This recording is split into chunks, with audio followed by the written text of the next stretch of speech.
Europe के अंदर भी हीट के इम्पैक्ट को अभी तक पूरी तरह नहीं समझा गया। यूरोप में गर्मी की वजह क्लाइमेट चेंज है, ग्लोबल वार्मिंग है और उसके पीछे जो है वो फॉसिल फ्यूल बर्निंग है।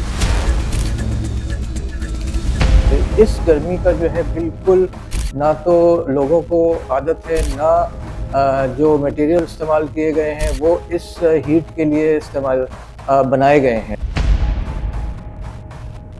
एक तरह का जैसे कि आपके लिहाफ डाल दिया हो गर्म हवा का। पाकिस्तान इस तरह की हीट वेव के लिए बिल्कुल तैयार नहीं है, ना हीट प्लान है, ना ओवरऑल डायरेक्शन है। शहरों को इस तरह से अब बनाना है कि वो कंक्रीट कम से कम हो, सब्जा ज़्यादा से ज़्यादा हो।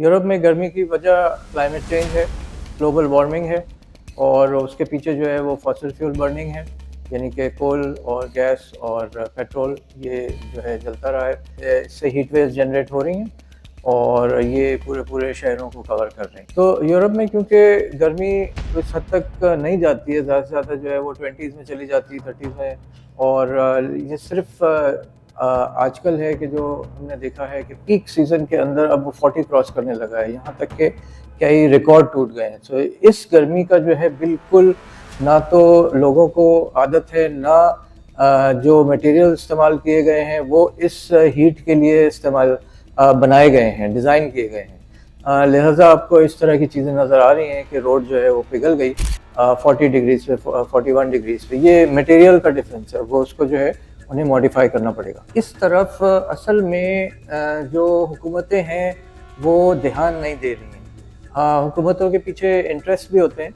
और हालांकि बात सब कर रहे हैं क्लाइमेट चेंज की, ग्लोबल वार्मिंग की, पेरिस एग्रीमेंट की, और उसके लिए बहुत सारे माहदे भी चल रहे हैं। लेकिन जब मुल्कों के अंदर की जो पॉलिसी होती है, तो जिस तरह से पाकिस्तान में है उसी तरह से यूरोप के अंदर भी हीट के इम्पैक्ट को अभी तक पूरी तरह नहीं समझा गया, ना रिकग्नाइज किया गया, ना उसकी सही पॉलिसीज़ ना यूरोप में बनी है ना पाकिस्तान में। हीट डोम इस तरह की चीज़ है कि एक तरह का जैसे कि आपके लिहाफ डाल दिया हो गर्म हवा का।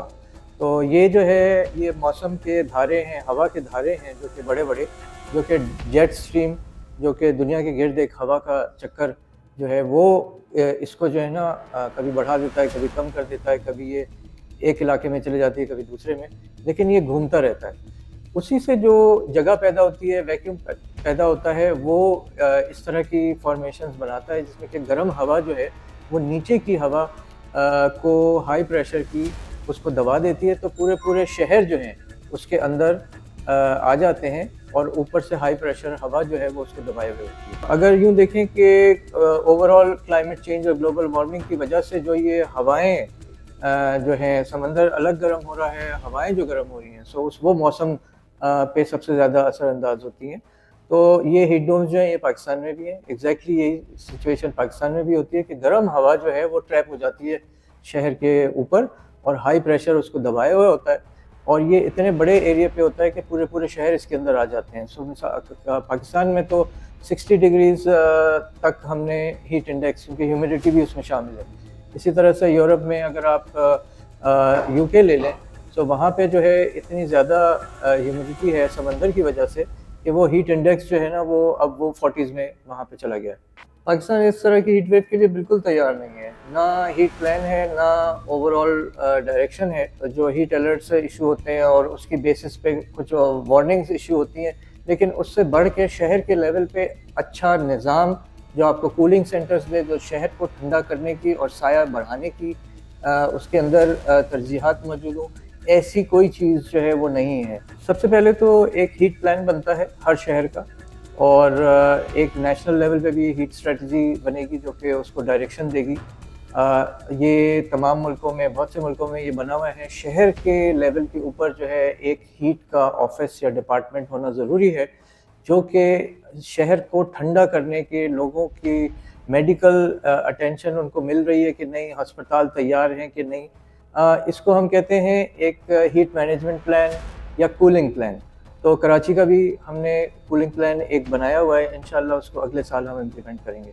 गवर्नमेंट के जो मुख्तलिफ इदारे हैं उनके बहुत सेट काम हैं, बहुत रूल्स के तहत वो चलते हैं, लेकिन वो पैटर्न जो अभी हमें नज़र आ रहा है वो ये है कि अलर्ट के बावजूद जो कि पीएमडी से यानी मेट्रोलॉजिकल मौसमियात डिपार्टमेंट से आती है, फिर वो पीडीएमए से यानी प्रोविंशियल डिज़ास्टर मैनेजमेंट अथॉरिटी से आती है, उसके बाद जो है वो आपके ज़ेली इदारे यानी कि म्यूनिसिपल वाले जो इदारे हैं उनका काम बनता है, जिसमें कि केएमसी हैं, जिसमें कि हेल्थ डिपार्टमेंट्स हैं आपके, ये सारे।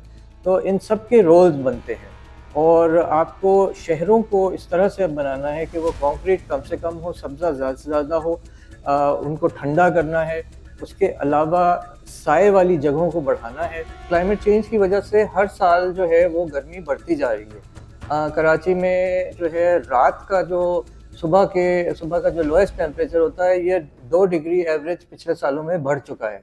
ये रिसर्च की बेसिस पे मैं आपसे कह रहा हूँ। तो हमें एक्सपेक्ट करना चाहिए कि गर्मी भी बढ़ेगी और ये पीक बढ़ता चला जाएगा अगले सालों में, 5 साल, 10 साल।